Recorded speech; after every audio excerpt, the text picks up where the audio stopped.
Alright, so the World Cup is finally here. Families are gathering, friends are celebrating, and the momentum keeps on building. But if you are caring for a person living with dementia, you may be asking yourself, are they not going to get confused? Is the environment not going to be overwhelming for them? Are they going to remember the names of the players, etc., etc.? See, all these are very vital concerns. But the good news is that being able to sit down to watch a football match with a person living with dementia, it's not about them remembering the details, but it's about something which is far more important, which I explained in my previous video: connection. So in this video, I'm going to share with you 10 most important things everyone should know before sitting down to watch a football match with someone living with dementia. You're welcome to DCC. If you're new here, we focus on helping families and caregivers on how to support persons living with dementia with dignity, respect, and compassion. Let's get to it. Number 1, don't expect them to follow the entire match the same way as you would do. You see, one of the biggest mistakes we as caregivers may be doing is to expect or assume that persons living with dementia will be able to follow all the details in the match. They may not be able to understand the tournament format, who scored which goal, which teams are playing, and that is okay. The focus here is not for them to remember the actual details, but the focus should be on enjoyment and us building connection together. So if they watch the match for 10 minutes, that is fine. If they are able to watch it till first half, it's okay. And if they are able to watch it throughout the entire 90 minutes, that is good too. Let go of the expectation and focus on the experience. Number 2, create a calm environment. You see, football atmosphere can be very noisy. The spectators roaring, commentators shouting, and other people making a whole lot of noise. And for a person living with dementia, too much stimulation can cause distress. So try to reduce the background noise, keep the room comfortable, and avoid watching the match with them on multiple television screens. This will minimize all the distraction, and a very calm environment is going to create a positive experience. Number 3, avoid testing their memory. This is perhaps one of the most important tips in this video. Avoid asking them questions like, do you know the name of this player? Do you know the name of this team? Do you know who won this match in 1986, etc.? These questions can be very intimidating for them, and it will feel more like an exam. And just as any of us, nobody likes to be tested. Instead, you can ask them questions like, what is the name of your favorite player? Or what is the name of your favorite team? Did you ever play a football match when you were in school? Questions like these will certainly invite them to open up into a conversation. Number 4, focus on their feelings, not the facts. And again, emotional experience is far more important than the details.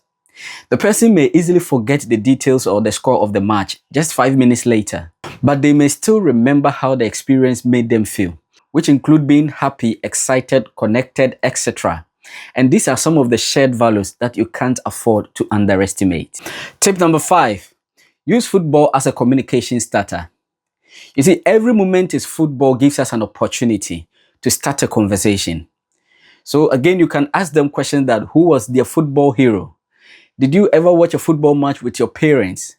Did you ever play football when you were in school? What's your happiest football memory? You may have heard these stories from them about 100 times, but listen again. For them, it will always feel like they are telling you for the first time, and it's absolutely fine. Just enjoy the moment. Tip number 6, watch out for signs of fatigue. Especially for a person living with dementia, football match can be very long and tiring. So watch out for signs like increased anxiety, irritability, fatigue, etc. If they seem tired, it's absolutely fine to stop watching the match.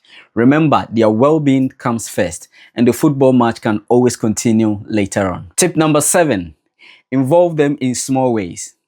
And the small ways will not always be your way, but their way. Simple involvement can create a huge difference. You can engage them in questions like, which team are you supporting today? Offer them some snacks and celebrate the goals with them together, regardless of which team they are supporting.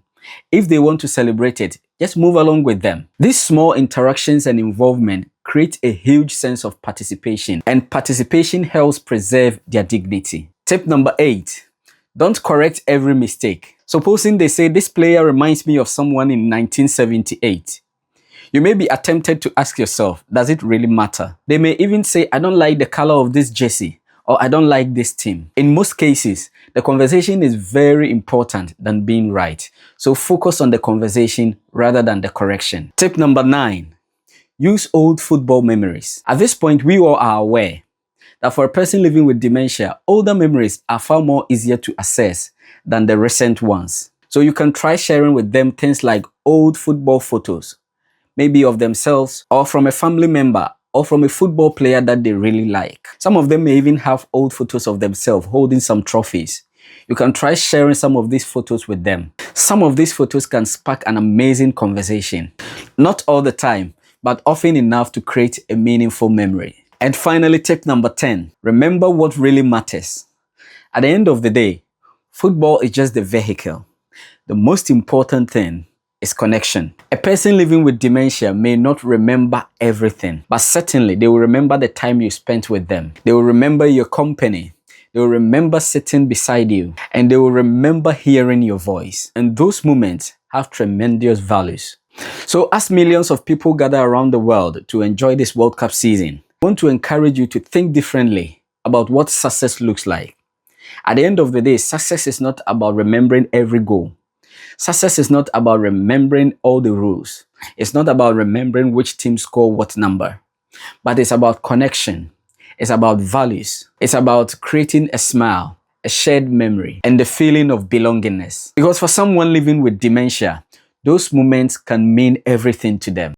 If you have ever watched a football match with someone living with dementia, I would love to hear your experience in the comment section. Maybe your story can also encourage another caregiver who needs help. Remember, you are not alone. And if you find this video helpful, don't forget to subscribe and give us a like. See you in the next video.